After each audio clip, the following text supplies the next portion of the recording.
Choutuppal municipality కార్యాలయంలో cooption సభ్యుల ఎన్నిక కార్యక్రమంలో పాల్గొన్న ఎమ్మెల్యే కోమటిరెడ్డి రాజగోపాల్ రెడ్డి.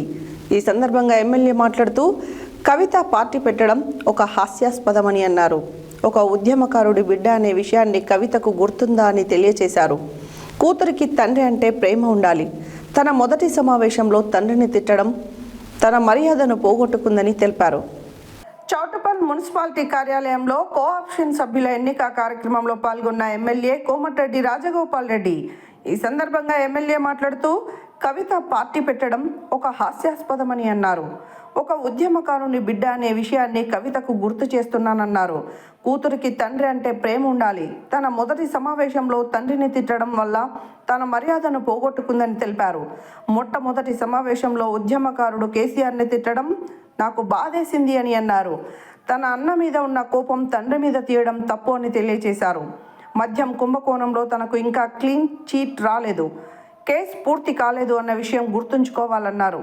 డబ్బులు ఉన్నాయని పార్టీ పెట్టడం అంటే పాన్ షాపులు పెట్టడం అంత సులభం కాదని రాజగోపాల్ రెడ్డి అన్నారు. పార్టీ కాదు, తను సొంతంగా పోటీ చేసిన దగ్గర డిపాజిట్ కూడా రాదన్నారు. కాంగ్రెస్ అధిష్టానం నాకు హామీ ఇచ్చింది. నాకు పదవి ఇస్తే ఖచ్చితంగా ఆ పదవికి న్యాయం చేస్తా అని తెలిపారు.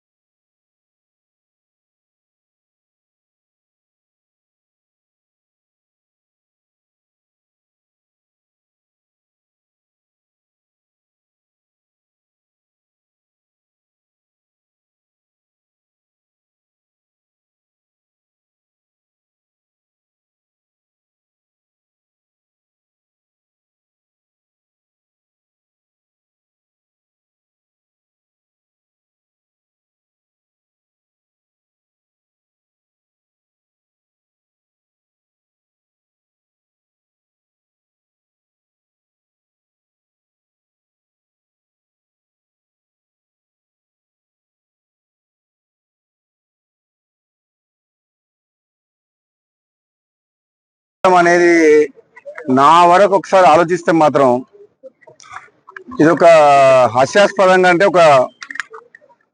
ఒక జోక్ లాగా అయిపోయింది. కేసీఆర్ బిడ్డ ఒక ఉద్యమకారుని డాటరు తెలంగాణ రాష్ట్రం ఏర్పాటులో కీలక పాత్ర పోషించిన కేసీఆర్ బిడ్డ అయ్యుండి ఈ రోజు వరకు వాళ్ళ కుటుంబానికి కేసీఆర్ కవితకైనా హరీష్ రావుకైనా కేటీఆర్ కైనా వాళ్ళందరికీ ఎవరి ద్వారా గుర్తింపు వచ్చింది?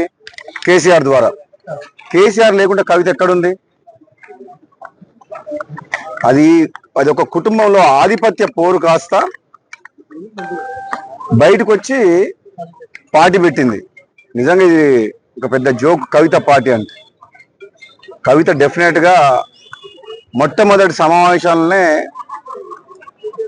ఒక ఆడ కూతురు ఆడపిల్లకు తండ్రి అంటే ఎంత ప్రేమ ఉండాలి. ముఖ్యంగా తండ్రికి కూతురు అంటే అంతే ప్రేమ ఉంటుంది, కూతుర్లకు కూడా తండ్రి అంటే అంతే ప్రేమ ఉంటుంది. ఆయన ఒక ఉద్యమకారుడు. కేసీఆర్ తెలంగాణ రాష్ట్ర ఏర్పాటులో కృషి చేసిన వ్యక్తి. అటువంటి వ్యక్తిని స్వయాన కూతురే ఆ విధంగా మాట్లాడడం అనేది డెఫినెట్ గా ఆమె మొట్టమొదటి సమావేశంలోనే తప్పు చేసింది. దాంతో తెలంగాణ ప్రజలందరూ కూడా ఆలోచించుకుంటారు ఏమని. ఇక తండ్రిని గౌరవించుకోలేని మనిషి ప్రజలకు తల్లి ఎట్లయితుంది? ఇదైతే నేను తీవ్రంగా బాధతో చెప్తున్నా. చాలా తప్పు మాట్లాడింది కవిత. నీకు మీ అన్నతోడు కోపం ఉండొచ్చు, నీకు అధికారం కావాలనే ఆశ ఉండొచ్చు, అంతేగాని దానికోసం నువ్వు ఫైట్ చేస్తే తప్పు లేదు. కానీ నువ్వు మీ సొంత కన్న తండ్రినే ఆ మాట అనడం, నీవేదో చేస్తా తెలంగాణలో అని అంటే నువ్వు ఎవరు నమ్ముతారు? నేను అసలు యాక్చువల్గా క్లారిటీగా ఇంతవరకు మాత్రం లిక్కర్ కుంభకోణంలో క్లీన్ చిట్ ఎక్కడొచ్చింది? మద్యం కుంభకోణం విషయంలో కోర్టు ఇంకా పెండింగ్లే ఉన్నది. దానికి మంచి ఆధారాలు కూడా ఉన్నాయి. ఇప్పటికిప్పుడే మొత్తం తెలంగాణ ఉద్ధరిస్తుంది. తెలంగాణ సంగతి తర్వాత కానీ మేము చాలా మంది ఉన్నారు చూసుకునేటోళ్ళు. కానీ ఫస్ట్ నువ్వు ఆ కేసులకి ఎట్లా బయటపడుతావు అది చూసుకో ఫస్ట్. అది ఇంకా కేసు క్లోజ్ కాలేదు. నిజంగా ఈ రాజకీయ పార్టీ పెట్టడం అంటే అంతకుముందు గతంలో ఒకసారి కేసీఆర్ అన్నట్టు పార్టీ పెట్టడం అంటే పాండవ పెట్టినట్టు అయిపోయింది. దగ్గర పైసలు ఉన్నాయని చెప్పి కొంతమందిని తీసుకుపోయి ఒక ఫంక్షన్ హాల్ తీసుకొని నీకు సోషల్ మీడియాలో చేసుకొని పార్టీ డిక్లేర్ చేసి పడేసింది. అది కూడా పోయిపోయి తెలంగాణ రాష్ట్ర సేన టిఆర్ఎస్ అంట. ఎంత తెలివిగా ఆ పేరును వాడుకొని ఏదో కొన్ని సీట్లు మాట్లాడుకొని మళ్ళీ రేపు పొద్దున గెలిచి రాజకీయ లబ్ధి కోసం ప్రయత్నం చేసిన తప్పితే కవిత వల్ల ఏమి ఊరు లేవదు, ఏమంటారు ఇంకా ఊరు లేవదు, పీరు కాలేదు. నాకు తెలిసినంత వరకు అయితే ఆమె స్వయంగా కూడా గెలవదు. ఆమె పార్టీ సంగతి వదిలిపెట్టు, సొంతంగా ఆమె పోటీ చేసిన నియోజకవర్గంలో కూడా డిపాజిట్ కూడా రాదు కవితకు. ఎందుకంటే ఆ మర్యాద పోగొట్టుకుంది. ఫస్ట్ మీటింగ్ లో తండ్రిని కేసీఆర్ లాంటి వ్యక్తిని తిట్టి ఆమె ఉన్న మర్యాద పోగొట్టుకుంది. ఒకరిద్దరు మంత్రివర్గాలకి చూద్దాం మరి రాష్ట్ర కాంగ్రెస్ పార్టీ అధిష్టానం ఏ నిర్ణయం తీసుకుంటుందో. గతంలో నాకు కాంగ్రెస్ పార్టీ హామీ ఇచ్చింది కాబట్టి ఒకవేళ అవకాశం వస్తే కాంగ్రెస్ పార్టీ అధిష్టానం ఇస్తే తప్పకుండా ఈ ప్రాంత ప్రజలకు, మునుగోడు నియోజకవర్గ ప్రజలకు, తెలంగాణ రాష్ట్ర ప్రజలకు నిజాయితీగా రాహుల్ గాంధీ గారి నాయకత్వంలో, ముఖ్యమంత్రి రేవంత్ రెడ్డి గారి నాయకత్వంలో ఈ ప్రాంత అభివృద్ధికి, పార్టీ కొరకు, ప్రభుత్వం మంచి పేరు తెచ్చే విధంగా ఈ ప్రజల కోసం పనిచేస్తా. నాకు కూడా నమ్మకం ఉంది, తప్పకుండా కాంగ్రెస్ పార్టీ అధిష్టానం ఇచ్చిన మాట నిలుపుకుంటుందని నాకు పూర్తి విశ్వాసం ఉంది.